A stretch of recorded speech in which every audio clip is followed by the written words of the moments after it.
प्रिय विद्यार्थियों, आज हम चर्चा करेंगे एक बहुत ही इम्पॉर्टेंट कंसेप्ट राजनीति विज्ञान के अंतर्गत संप्रभुता, जिसको हम सॉवरेनिटी के नाम से भी जानते हैं। जैसा कि आप जानते ही हैं कि एक राज्य हम किसे कहते हैं। राज्य के कुछ आवश्यक तत्व होते हैं। एक राज्य के 4 आवश्यक तत्व हम जानते हैं कि जनसंख्या, निश्चित क्षेत्र, सरकार और चौथा जो सबसे इम्पॉर्टेंट कंसेप्ट है, तत्व है, एलिमेंट है, वो कौन सा है? संप्रभुता। तो राज्य के इन तत्वों में जो संप्रभुता है वो सबसे अधिक महत्वपूर्ण तत्व है, जिसके आधार पर राज्य को अन्य सभी समुदायों से पृथक किया जा सकता है।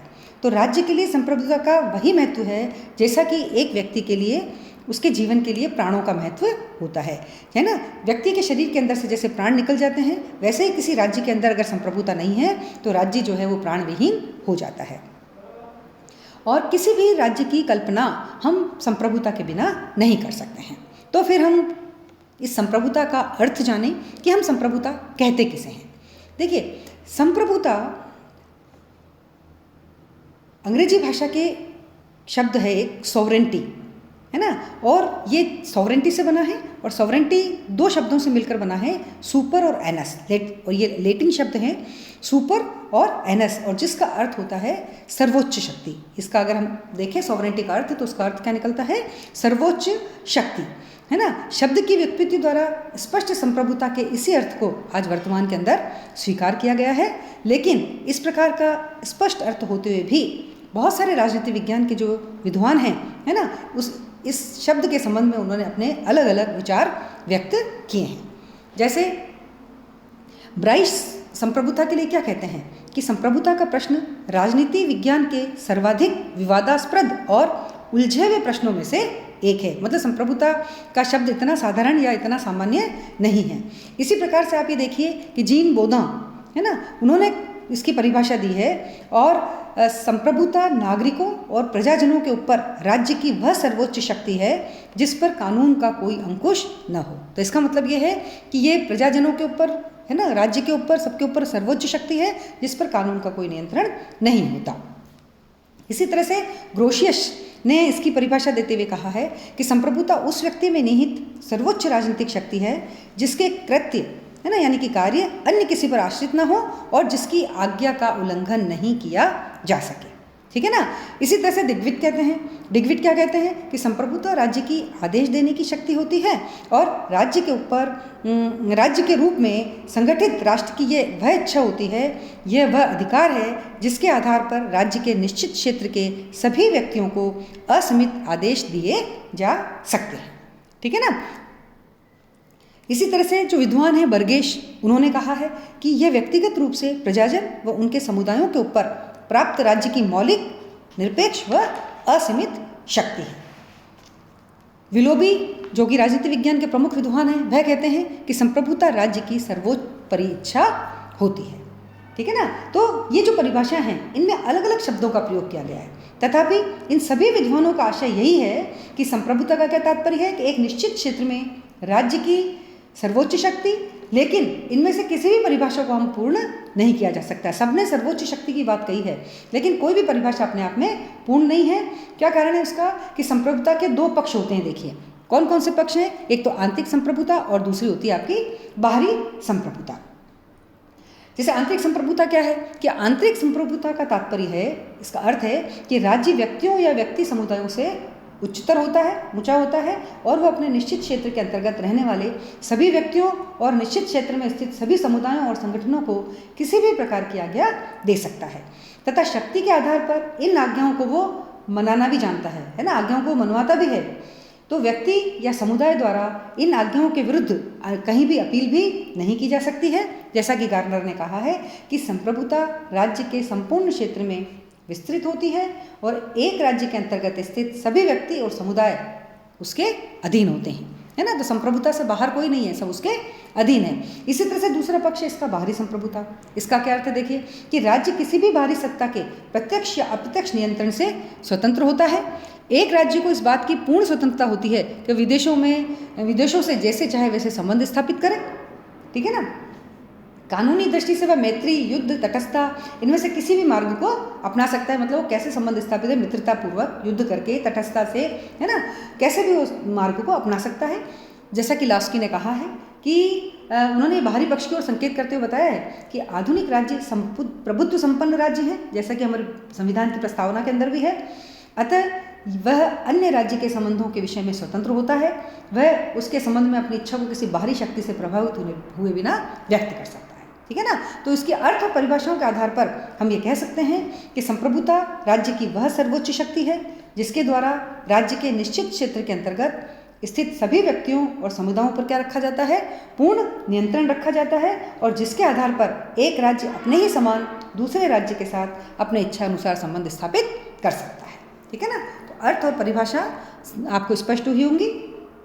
हमने विभिन्न विद्वानों की परिभाषाओं को भी इसके अंदर सम्मिलित किया था। इसी के साथ हम देखते हैं कि संप्रभुता के लक्षण क्या है। देखिए, संप्रभुता के हम कई लक्षण हैं इसके, जैसे इसमें निरंकुशता है, मौलिकता, ये निरंकुश होती है, इसमें मौलिकता पाई जाती है, सर्वव्यापक है, स्थायित्व होता है इसमें, अनन्यता, मतलब इसको पृथक, मतलब ये इसके अलावा कोई दूसरा नहीं, अनन्यता है ना, अपृथककरणीय और अविभाज्यता, इनको हम देखेंगे अलग अलग। देखिए हम इसको करते हैं कि जैसे सबसे पहले है निरंकुशता। तो संप्रभुता का अर्थ क्या है, सर्वोच्च शक्ति सही है, जैसा कि हम अर्थ और परिभाषाओं में देख रहे हैं। और जैसा कि संप्रभुता के इस अर्थ से स्पष्ट है कि यह सर्वोच्च शक्ति निरपेक्ष है और निरंकुश होती है। तो संप्रभुता आंतरिक और बाहरी दोनों ही क्षेत्र में कैसी शक्ति है, निरंकुश एवं सर्वोच्च होती है। और आंतरिक क्षेत्र में संप्रभुता सभी व्यक्तियों और समुदायों पर नियंत्रण रखती है। शक्ति के आधार पर उनसे अपनी आज्ञाओं को ये मनवा सकती है एवं किसी के द्वारा भी राज्य की आज्ञाओं को ये चुनौती नहीं दी जा सकती। ठीक है ना, कि मतलब कोई भी इसकी जो आज्ञा है उसको चुनौती नहीं दे सकता। इसी प्रकार बाहरी क्षेत्र में एक राज्य दूसरे राज्यों के साथ स्वतंत्रतापूर्वक संबंध स्थापित कर सकता है। और वैधानिक दृष्टि से आंतरिक एवं बाहरी क्षेत्र में राज्य की जो संप्रभुता है उस पर किसी का भी नियंत्रण नहीं होता। जैसा कि ऑस्टिन ने कहा है कि संप्रभु अन्य सभी से आदेश पालन कराने की स्थिति में होता है, किंतु स्वयं किसी के आदेश का पालन करने के आदी या व्यस्त नहीं होता, है ना। का इसमें आदेश नहीं होता, पालन करने का अभ्यस्त नहीं होता, है ना, उसको आदत नहीं होती है किसी का पालन का या आदेश को मानने की। दूसरा है आपका मौलिकता। मौलिकता का क्या अर्थ हुआ कि संप्रभुता मौलिक होती है ना, कि किसी अन्य सत्ता के द्वारा ये दी हुई नहीं है, मौलिक है, किसी के द्वारा ली गई नहीं है, दी गई नहीं है। यदि ये स्वीकार कर लिया जाए कि संप्रभुता प्रदत्त हो सकती है या दी जाती है, तो यह भी मानना पड़ेगा कि इसे देने वाली सत्ता राज्य तथा प्रभु सत्ता से ऊपर रहेगी और अपनी दी हुई वस्तु को उसके द्वारा अपनी इच्छा अनुसार वापस लिया जा सकता है। तो संप्रभुता की परिभाषा के अनुसार संप्रभुता से उच्च किसी भी अन्य सत्ता का अस्तित्व संभव नहीं है, यह मौलिक है ना। किसी भी अन्य सत्ता का अस्तित्व इसमें संभव नहीं है ना, किसी से दी हुई नहीं है, ये अपनी है, खुद की है। सर्वव्यापक या सर्वव्यापकता जिसको बोलते हैं कि संप्रभुता सर्वव्यापक है ना, ये व्यक्तियों और समुदायों पर राज्य की प्रभुत्व शक्ति का नियंत्रण रहता है और इनमें से कोई भी संप्रभु शक्ति से मुक्त होने का दावा नहीं कर सकता कि भाई संप्रभु से हम अलग नहीं हैं। यदि राज्य के अंतर्गत किसी व्यक्ति विशेष या वर्ग विशेष को विशेषाधिकार प्राप्त होते हैं तो इन विशेषाधिकारों का अस्तित्व राज्य की इच्छा पर ही निर्भर करता है। जैसे इसका एक अपवाद कहा जा सकता है और वह क्या है, राज्येतर प्रभु सत्ता का संप्रभुता का सिद्धांत, जिसको बोलते हैं principal of extra territorial sovereignty. क्या सिद्धांत ये है कि इस सिद्धांत के अनुसार, इसको भी आप ध्यान रखिएगा, है ना, मैंने इसमें लिखा भले ही नहीं है लेकिन इसको आप ध्यान दीजिए कि principle of extra territory sovereignty, राज्येतर संप्रभुता का सिद्धांत। इस सिद्धांत के अनुसार एक देश के अंतर्गत स्थित राजदूतावास उस देश की संपत्ति समझा जाता है जिस देश का वो प्रतिनिधित्व करता है, और दूतावास के क्षेत्र में उसी देश के कानून लागू होते हैं जिस देश का वो प्रतिनिधित्व करता है। लेकिन यह सिद्धांत संप्रभुता की सर्वव्यापकता का नियंत्रण नहीं है, वरन अंतर्राष्ट्रीय शिष्टता और सौजन्यता के आधार पर एक राज्य दूसरे राज्य को दिया गया एक विशेष सम्मान है। जैसे भारत का जो भी राजदूत बाहर दूसरे देश में रहता है तो उस पर हमारे देश के कानून चलेंगे, उस देश के कानून नहीं चलते हैं। ठीक है ना। और वह यदि कोई राज्य उसकी संप्रभुता का प्रयोग करते हुए इन विशेषाधिकारों सुविधाओं को वापस लेना चाहता है तो भी वो ले सकता है। तो केवल जो राजदूत वाली है ना संप्रभुता है वह इसमें एक अपवाद है सर्वव्यापकता के लिए। जैसे ब्रिटेन अमेरिका का कोई राजदूत हमारे यहाँ रहता है तो उस पर हमारे देश के कानून नहीं चलेंगे, उसी देश के कानून चलेंगे। तो तो स्थायित्व, ये स्थायी है। स्थायित्व कैसे कि अनेक बार संप्रभुता को एक सरकार विशेष का पर्यायवाची समझ लिया जाता है ना। कैसे कि और ये गलत है कि भाई वो किसी राज्य विशेष का पर्यायवाची तो होती नहीं है, सरकार विशेष का पर्यायवाची तो होती नहीं है। संप्रभुता स्थायी होती है और संप्रभुता का अंत करना राज्य को ही समाप्त करना होता है। जैसे ब्रिटिश संविधान में कहते हैं कि राजा मृत है, राजा चिरंजीव, king is dead, long live the king. ये जो कहावत प्रचलित है वह सरकार और संप्रभुता के भेद को स्पष्ट करते हुए बताती है कि संप्रभुता एक ऐसी संस्था के रूप में होती है जो कभी भी समाप्त नहीं होती। न केवल सरकारों के परिवर्तन वरन एक राज्य दूसरे राज्य पर विजय प्राप्त कर लेने से भी संप्रभुता नष्ट नहीं होती है। तो जो विजित राज्य की प्रभुत्व शक्ति विजेता राज्यों के हाथ में चली जाती है, केवल चली जाती है एक दूसरे के पास, लेकिन खत्म या नष्ट नहीं होती। कार्नर ने इसमें भी अपनी टिप्पणी दी है, देखिए कि स्थायित्व से आशय यह है कि जब तक राज्य कायम रहता है तब तक संप्रभुता भी कायम रहती है। प्रभुत्वधारी की मृत्यु या अल्पकालीन उसको अगर हटाया जा सकता है पद से, है ना, उससे कभी भी संप्रभुता का नाश नहीं होता, नश्वर है एक तरह से, है ना, परमानेंसी होती है इसमें। नेक्स्ट है अनन्यता। अनन्यता का क्या अर्थ है कि एक राज्य में केवल एक ही प्रभु शक्ति हो सकती है जो वैध रूप से जनता को आज्ञा का आदेश देती है, पालन कराती है या आदेश देती है, अन्य नहीं, है ना। एक राज्य के अंदर एक से अधिक प्रभु शक्तियों का अस्तित्व मान लेना राज्य के भीतर राज्य की मान्यता को स्वीकार कर लेना है और राज्य की एकता को भंग करना होता है ना। तो अनन्यता मतलब अन्य और दूसरा कोई नहीं होता, केवल संप्रभुता ही जनता को आज्ञा पालन का आदेश देती है और वैध है। फिर है अपृथक्करणीयता कि संप्रभुता राज्य से अपृथकनीय होती है, अर्थात राज्य स्वयं को नष्ट किए बिना संप्रभुता का त्याग नहीं कर सकता। अगर संप्रभुता जाएगी तो पूरा राज्य ही जाएगा। तो संप्रभुता राज्य के व्यक्तित्व का मूल तत्व है और उसे अलग करना आत्महत्या के समान है। प्राय ऐसा भ्रम हो सकता है कि किसी राज्य के एक खंड के पृथक होने से या उसका कोई एक भाग किसी अन्य राज्य द्वारा जीत लिए जाने पर उस खंड या भाग से संबंधित संप्रभुता उस राज्य से पृथक हो जाती है, किंतु वास्तव में इससे संप्रभुता राज्य से पृथक नहीं होती वरन संप्रभुता का हस्तांतरण मात्र होता है। जैसा कि गार्नर ने कहा है कि संप्रभुता राज्य का व्यक्तित्व और उसकी आत्मा है। जिस प्रकार मनुष्य का व्यक्तित्व अदेय है और वह किसी दूसरे को नहीं दे सकता, उसी प्रकार राज्य की संप्रभुता भी किसी अन्य को नहीं दी जा सकती। यह बात लाइबर ने बहुत ही सुंदर ढंग से कही है कि जिस प्रकार निज को नष्ट किए बिना मनुष्य अपने जीवन तथा व्यक्तित्व को अथवा वृक्ष अपने फलने फूलने के स्वभाव को पृथक नहीं कर सकता, उसी प्रकार संप्रभुता को राज्य से पृथक नहीं किया जा सकता, है ना। जैसे वृक्ष आप उसकी जड़ों को हटा दोगे तभी वो फलना फूलना बंद करेगा, तो वही एक तरह की संप्रभुता है। हमारे जब जीवन से अगर प्राण निकल जाएंगे तो हमारा जीवन क्या है, कुछ भी नहीं, हमारा शरीर तो बेजान है ना। तो इस प्रकार जो है मनुष्य का व्यक्तित्व है किसी भी दूसरे को दे नहीं सकते हम, उसी प्रकार राज्य की संप्रभुता को भी नहीं दिया जा सकता। उसी के साथ का अविभाजित होती है, ये विभाजित नहीं किया जा सकता इसको। कि संप्रभुता का एक अन्य प्रमुख लक्षण है उसकी अविभाज्यता। कि कैसे अविभाज्यता, मतलब कि ये पूर्ण वस्तु है। संप्रभुता जो है केवल एक पूर्ण वस्तु है। जिस प्रकार हम एक अर्धवर्ग या एक अर्ध त्रिभुज की कल्पना नहीं कर सकते, उसी प्रकार आधी या तिहाई संप्रभुता की कल्पना नहीं की जा सकती।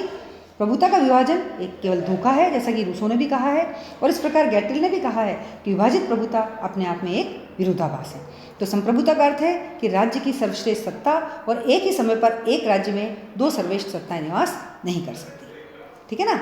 तो संप्रभुता की ये बात जो है बहुत सारे विचारक इससे सहमत भी नहीं है। बहुलवादी संप्रभुता को राज्य और अन्य समुदायों को विभाजित मानते हैं। ये जो अविभाज्यता वाली बात हम करते हैं, इससे बहुत सारे विचारक सहमत नहीं हैं। इसके अतिरिक्त लावेल, ब्राइस, फ्रीमैन आदि लेखकों का विचार है कि संघ राज्यों में संप्रभुता विभाजित होती है। अंग्रेजी इतिहासकार जो हैं फ्रीमैन, उन्होंने तो यहाँ तक कहा है कि संघात्मक आदर्श की पूर्णता के लिए प्रभुत्व शक्ति का पूर्ण विभाजन अनिवार्य है। उन्होंने कहा विभाजन होना चाहिए, है ना। लेकिन लावेल, ब्राइस और कहते हैं कि ये सही नहीं है। इन विद्वानों द्वारा शासन एवं प्रभुत्व शक्ति को एक ही समझ लेने के कारण इस प्रकार की बात कही गई है। वो क्या करते हैं, शासन को और प्रभु शक्ति को एक ही मानते हैं, इसलिए इसको विभाजित नहीं मानते। संघ राज्य में संप्रभुता अविभाज्य ही होती है, इसका विभाजन नहीं किया जा सकता। यह संप्रभुता संविधान में निहित होती है और व्यवहार में इसका प्रयोग संविधान में संशोधन करने वाली शक्ति के रूप में किया जा सकता है, जैसा कि गैटल और इन्होंने कहा भी है ना। तो आप ये देखिए कि संप्रभुता का हमने अभी अर्थ देखा और इसकी विभिन्न जो विद्वानों ने परिभाषा दी है उसको हमने देखी, है ना। और राजनीति विज्ञान की विशेषता हमने देखी कि राजनीति विज्ञान में किसी भी एक बात पर मत एक नहीं होता, सब अलग अलग तरह से इस बातों की गणना करते हैं। तो आपके इसमें क्वेश्चन पूछा जाता है जैसे कि संप्रभुता की परिभाषा कीजिए और इसके मुख्य लक्षणों को बताइए। अगले उसमें हम करेंगे कि राज्य की संप्रभुता संबंधी ऑस्टिन के कौन से सिद्धांत हैं, उसकी हम आलोचनात्मक समीक्षा करेंगे कि भाई ये क्या है। तो आपको जो क्वेश्चन इसके अंदर पूछे जाते हैं उसमें ये पूछा जाता है कि जैसे जो आपके शॉर्ट टाइप के क्वेश्चन हैं, उन शॉर्ट